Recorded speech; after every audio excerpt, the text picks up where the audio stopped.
Salut et bienvenue sur Odyssey Academy, la chaîne YouTube qui te forme et qui t'informe sur les voies et moyens d'accession à la liberté ou l'indépendance financière. Dans ce numéro, je viens parler uniquement de la femme. Oui, la femme. Femme, connais-tu la valeur que tu as au sein de l'humanité? Femme, es-tu consciente du rôle important que tu joues dans le développement économique d'un pays? Femme, quelle est ta valeur perçue?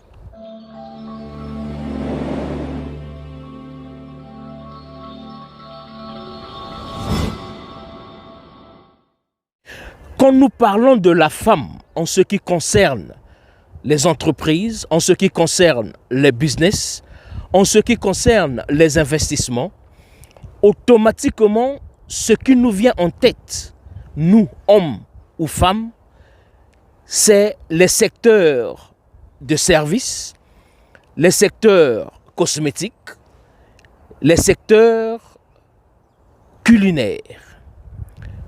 Et encore, non seulement qu'on les limite à ces secteurs, mais nous pensons, et même elles-mêmes, les femmes, pensent qu'elles ne peuvent qu'entreprendre d'une manière artisanale dans ces secteurs. Elles se résument même à dire qu'elles ne sont pas faites pour être entrepreneurs, qu'elles ne sont pas faites pour être businesswomen, qu'elles ne sont pas faites pour être investisseurs. Quel raisonnement erroné déjà de la part des femmes elles-mêmes et encore plus de notre part, nous les hommes, qui les accompagnons dans leur vie. Alors, femme, es-tu disposée à sortir de cette coquille? Es-tu disposée à arracher ton indépendance? Indépendance entre guillemets, indépendance psychologique, parce que nos arrière-grands-parents nous ont limités dans le fait que la place de la femme, c'est dans la cuisine, le rôle de la femme dans la société, dans la famille, dans la maison, c'est de faire le ménage, c'est de préparer, c'est de tout faire, sauf entreprendre. Erreur. Les temps ont changé, les générations ont changé. L'homme, comme la nature, évolue. Alors, femme, tu dois évoluer avec ton temps.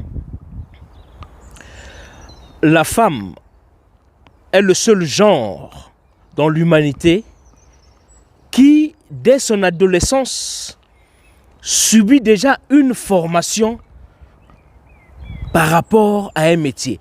La femme subit déjà une introduction à un savoir-faire.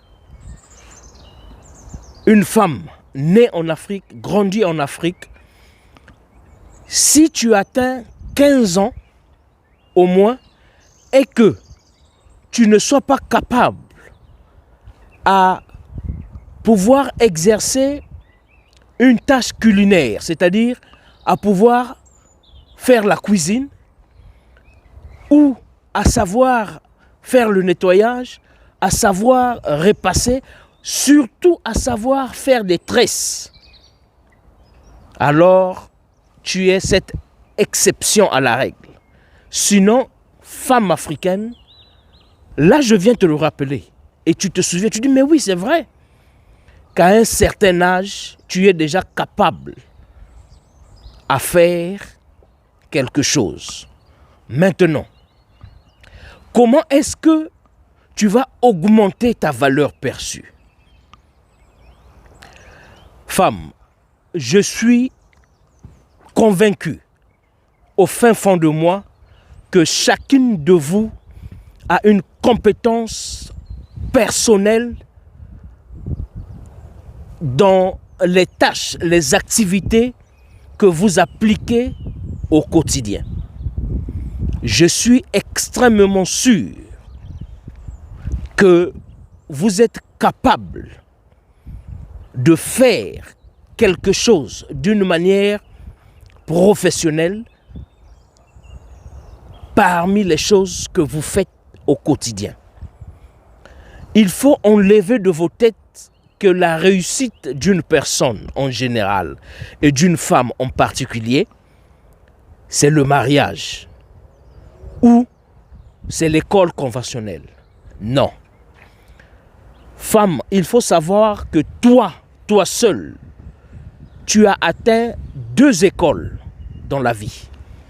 L'école conventionnelle, apprendre à lire et à écrire, et l'école de la maman, l'école de la maison, l'école de la vie. Si tu n'arrives pas à réussir sur la voie conventionnelle, ne pense pas que le mariage est une réussite. Non, il est bien, il est idéal d'une femme d'être mariée. Mais il y a des femmes qui sont mariées, mais qui ne sont pas libres.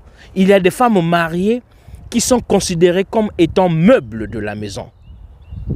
Femme, si tu as un mari qui s'oppose ou qui te défend, qui t'interdit à ce que tu pratiques une activité économique qui va te rapporter de l'argent, qui va t'aider à atteindre l'indépendance financière, et que tu acceptes cette situation, cette interdiction, il faut savoir que tu t'es vendu au même prix qu'une serpillière.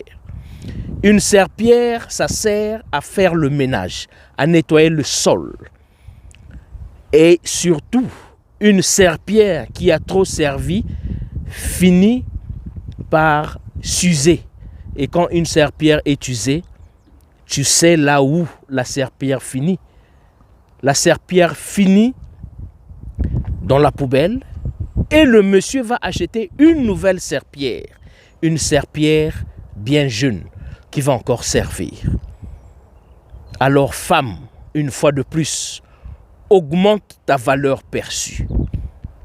Si tu n'as pas eu la chance d'aller à l'école conventionnelle, d'apprendre un métier à l'école conventionnelle, si tu n'as pas eu la chance d'accumuler des diplômes, alors il y a en toi quelque chose que tu fais au quotidien, que tu fais mieux que les autres.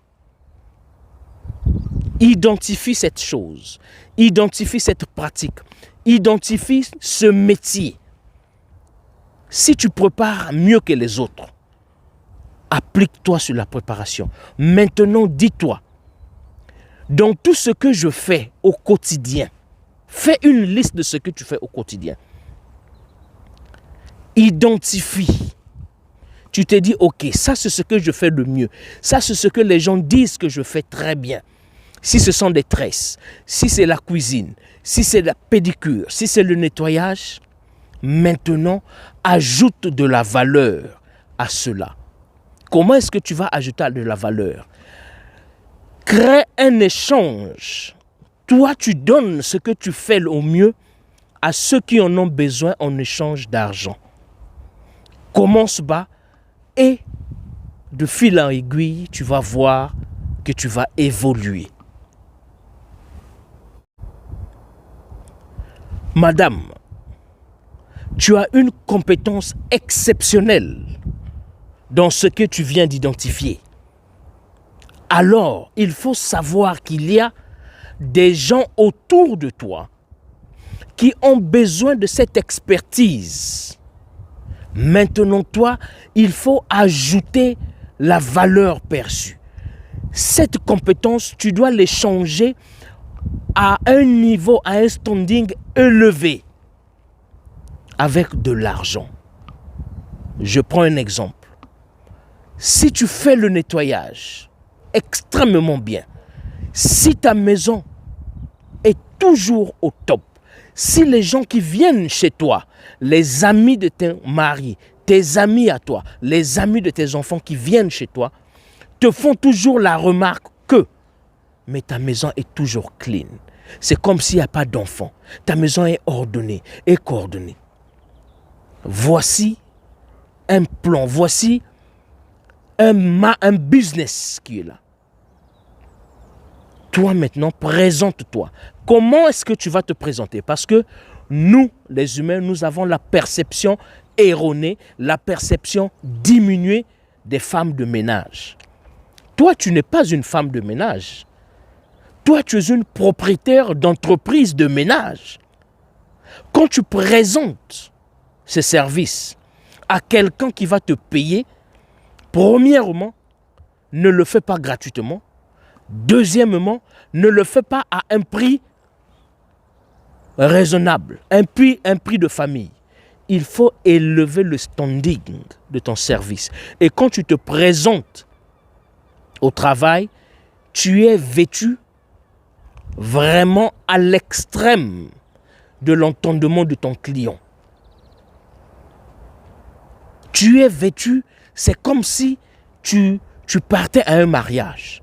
Si tu prends ton travail au sérieux, si tu prends ton service au sérieux, si tu t'habilles au-delà de la conséquence de ton service, tu verras. Ça, c'est ce qu'on appelle l'ajout du standing, l'ajout de la valeur perçue. On va se dire, mais la femme là, elle a une société de ménage. On ne va pas te dire c'est une ménagère, non. Parce qu'on va te voir déjà bien dans un tailleur, bien paraffé des bijoux, bien quand tu arrives, tu sais ce que tu fais. Tu te prends au sérieux, je te jure que tu vas atteindre un niveau élevé. Et même le prix que tu vas demander va refléter ton service, va refléter ta personne. Si tu es dans un domaine capillaire, si tu fais des cheveux, des mèches, des brésiliennes ou je ne sais comment, madame, fais-le avec sérieux.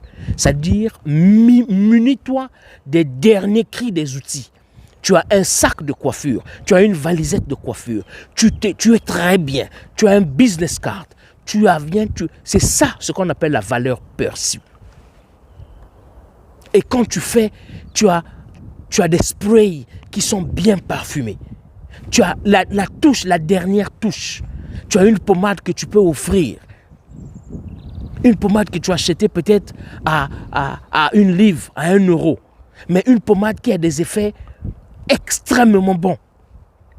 Cela va faire parler de toi. Cela, la personne, ton client, là où tu vas faire le service, il faut savoir que cette personne est ton agent marketing numéro 1. Elle va faire ton marketing sans que tu ne débourses un rond. Donc, la première des choses que tu dois faire, c'est d'identifier les tâches que tu fais au quotidien. Dès que tu identifies les tâches, tu vois la tâche que tu fais le mieux. Ajoute la valeur perçue de cette tâche. Pose-toi la question. Mais cette tâche, est-ce que je ne peux pas la faire? Je ne peux pas créer un système à ce que je vais appliquer, je veux faire cette tâche d'une manière régulière, d'une manière honoraire, afin de changer ce service, afin de changer cette tâche contre de l'argent. Et là, tu crées une entreprise. Fais-le d'une manière sérieuse, d'une manière rigoureuse, d'une manière stricte. Femme, tu dois maintenant arrêter de faire dans le gras. Tu dois maintenant arrêter de faire dans des sentiments. Tu dois maintenant arrêter d'apporter un service. Il faut éviter des choses. Viens m'aider. Viens me faire des tresses. Parce que tes amis savent que tu fais très bien des tresses et que quand il y a une manifestation, tu as peut-être 3, 4, 5 têtes autour de toi qui viennent user de ton temps gratuitement. Alors là, tu perds.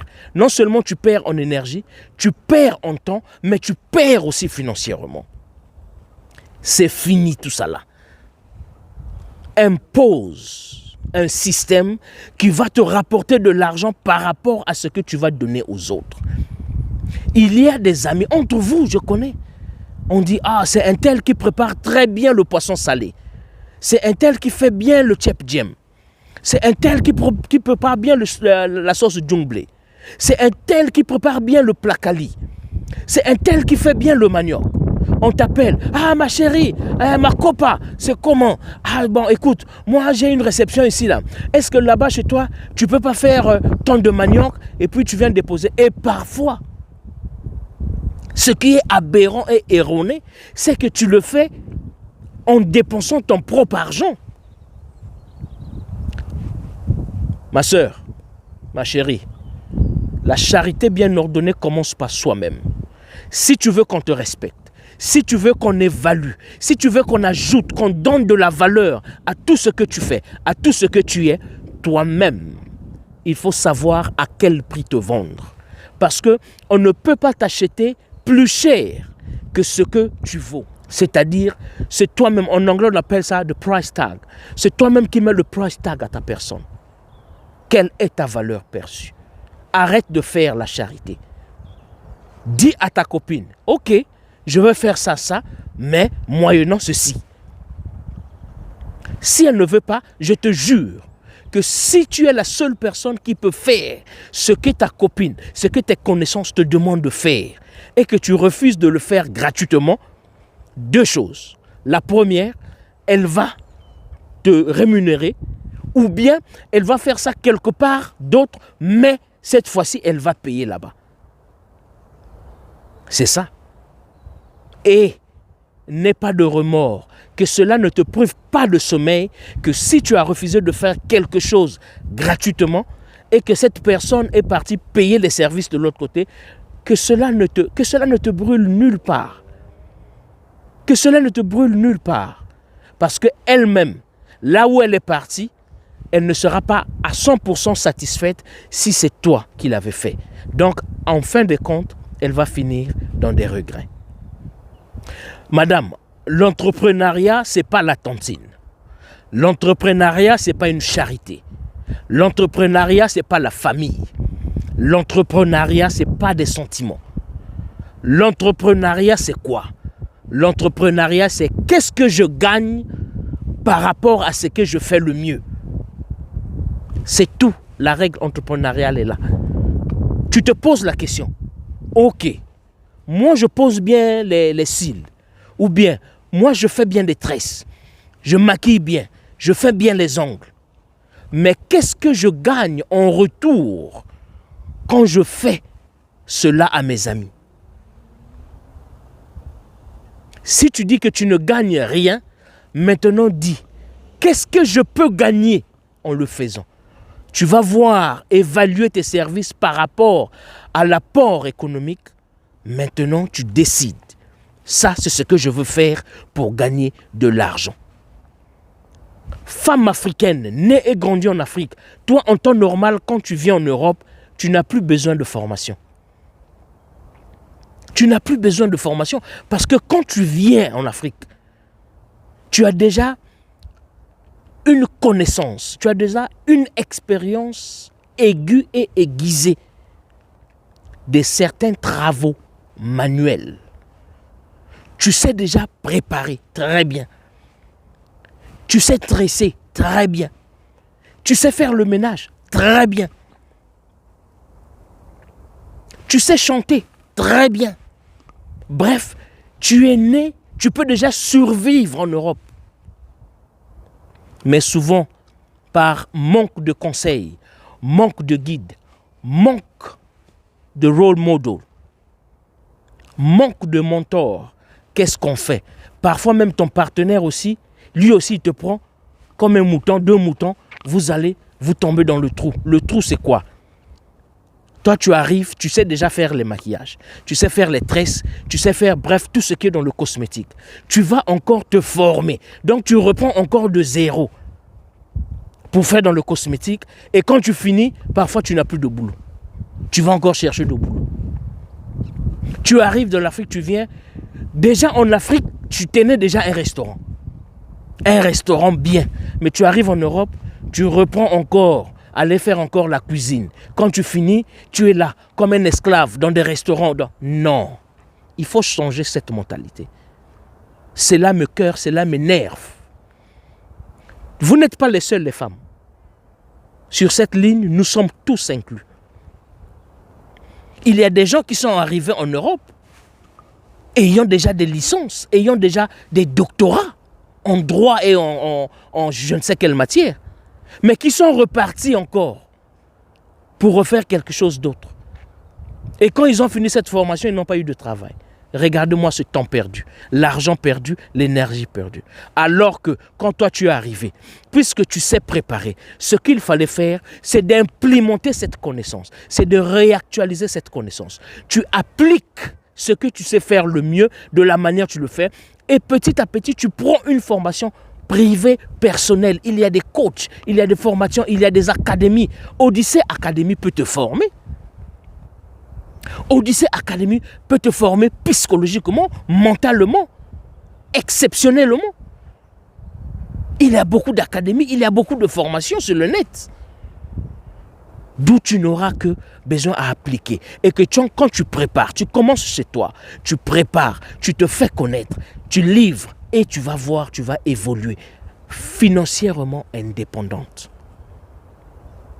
Femme, connais-tu ta valeur? Femme, quelle est ta valeur perçue? Vous vendez moins cher. Vous vous sous-estimez. Vous n'avez pas ce qu'on appelle de self-confidence. Vous n'avez pas la confidence personnelle. Et voilà pourquoi vous êtes balancé de gauche à droite. Voilà pourquoi on vous manque de respect. Inconsciemment, votre connaissance d'Afrique, votre manque de confiance d'Afrique, votre capacité d'être dans l'insécurité vis-à-vis de quelqu'un de l'Afrique, vous contaminez ça à vos enfants. Vous contaminez ça à vos enfants. Maman, il n'est jamais trop tard pour apprendre. Quel que soit ton âge, quelle que soit ta situation. Surtout, là je veux marteler, surtout si tu es dans une relation où ton mari te dit que non, chez moi la femme ne peut pas travailler, chez moi la femme ne peut pas opérer une activité économique, chez moi non. Je ne te dis pas de divorcer. Je ne te dis pas de divorcer. Je te dis de faire asseoir ton mari, de le raisonner, lui faire comprendre. S'il s'entête, opère cette activité dans la clandestinité. Maintenant, les résultats de cette activité, tu vas lui mettre devant les faits accomplis. Le jour qu'il va constater que ça fait 2, 3, 4 mois que tu ne le rappelles plus pour répondre vis-à-vis à certaines factures, l'électricité, de l'eau, il va se dire, mais attends, ça fait 5, 6 mois, je ne paye pas de l'eau. Qu'est-ce qui se passe? On n'a pas reçu? Tu dis, non, j'ai déjà réglé, voilà. Oh, comment? Tu as eu l'argent où? C'est là où tu vas lui montrer ce que tu fais pour avoir de l'argent. Quand il va voir le résultat, il va changer. Technique simple. Arrêtez d'assumer d'être femme au foyer. Qu'est-ce qu'ils vous font, ces hommes? Ils vous pompent des enfants. Ils vous pompent des enfants pour que vous ne fassiez pas un pas en avant. Pour que vous n'exerciez pas ce que vous aimeriez faire. Alors on vous prend comme une serpillière. Et une fois de plus, une serpillière, ça sert à nettoyer la maison. Même pas la maison, c'est le sol seulement. La serpillière sert à nettoyer le sol. Et quand on s'est trop servi de la serpillière, elle devient vieille, on la jette, on achète une nouvelle serpillière jeune, fraîche, pour nettoyer encore la maison. Alors maman, tu n'es pas une serpillière. Tu ne l'as jamais été, ce n'est pas maintenant que tu vas accepter de l'être. Lève-toi, exerce, identifie ce que tu sais faire le mieux dans toutes les tâches que tu fais au quotidien. Si tu as besoin d'accompagnement, si tu as besoin de communication, si tu as besoin de conseils, consulte-moi. Odyssée Academy. Abonne-toi sur cette chaîne, écris-moi, laisse un commentaire inbox. Partage la vidéo parce que tu peux rendre heureuse une personne dans ton entourage.